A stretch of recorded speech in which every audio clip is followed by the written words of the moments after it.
Hey, I'm Mike, and this is the weekly recap for the week of July 9th to the 15th. For the first time in a while, I'm going to start off with retail this week because more interesting things happened there.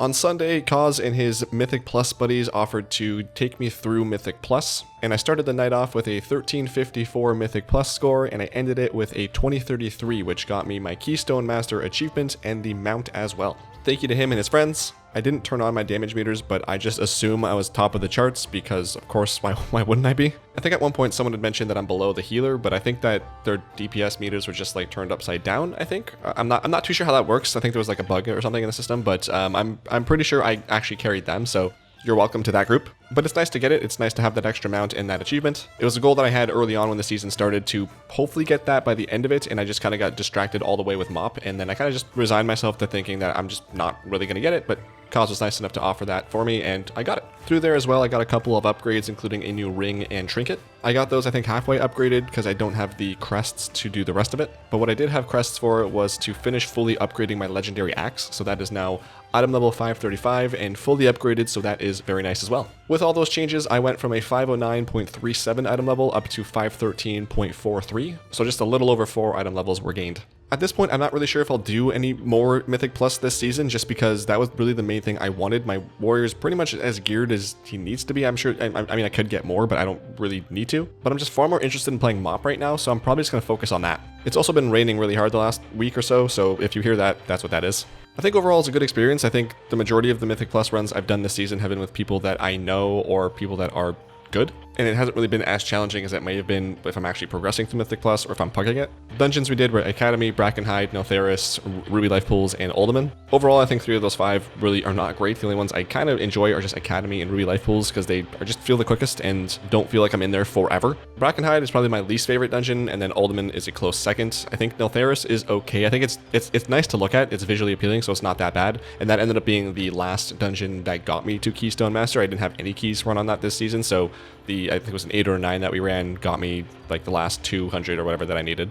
But then moving into MoP, the main thing I did in there, of course, as always, was just leveling my alts. So I got my Human Holy Paladin to 70, my Night Elf Feral Druid to 70, my Tauren Guardian Druid to 70, and then I started to delete more alts that I was like, they're not level 70, I'm probably hardly ever going to play them to get them to level 70, and it'll be quicker if I just remake them in MoP. So I deleted those, remade them, and I'm currently leveling simultaneously a Death Knight, a Warlock, an Evoker, a Rogue, and a Shaman. The first 4 are all rerolls, and the Shaman at the end is just a Draenei Shaman because I just like Draenei Shamans, so I made that. And as I mentioned last week, I'm now on vacation for this week and all of next week, and I'm going to be spamming those alts and getting all of them to 70 as quickly as I can. Like, that's pretty much where all of my time is going to be spent. But one of the things that I did is I actually created a Google Doc with the characters that I have. It doesn't have all the characters on my account, it just has the ones that I'm primarily concerned about. I just wanted to kind of map out what I have and where, so I can make sure that I have one class of every, I was going to say of every race, but what I meant to say is one character of every class. So just to this spreadsheet was a nice visualization of how many characters I've leveled so far this expansion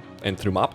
Not all these characters are MoP characters. There's a few alts that I've had for a while that I'm just not going to delete because I've had them forever. They have certain things that I don't want to get rid of. But it was nice to make this because through this I was able to see that I only have 5 specs remaining that I don't have a character for yet. And I feel like with all the characters I've created so far, those will be quick to level the next couple weeks, and then the last 5 characters or specs that I need, that'll be relatively quick to level as well. And at that point, I'm pretty much all decked out. I'll have a level 70 of every spec in the game. I'll have a few doubled up specs just because I wanted the race class combo, and I'm just really excited to have the ability to play literally anything that I want ever.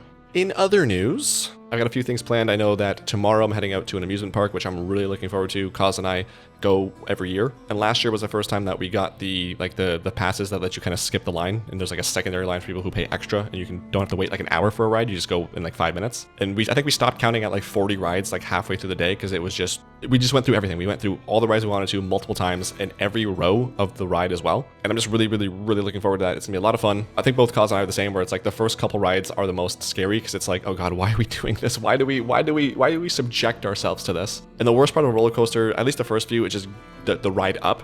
It's just that slow descent to then all you see is the sky. It's just sky. Like, okay, when do we get to the top? And if you look out to the side, it's like, oh, there's the parking lot, and there's ants. Oh, those are people. Oh, okay. And then just that first drop is just insane. A lot of fun. I'm really looking forward to that. It happens every year, like I said, and it's just a really good time.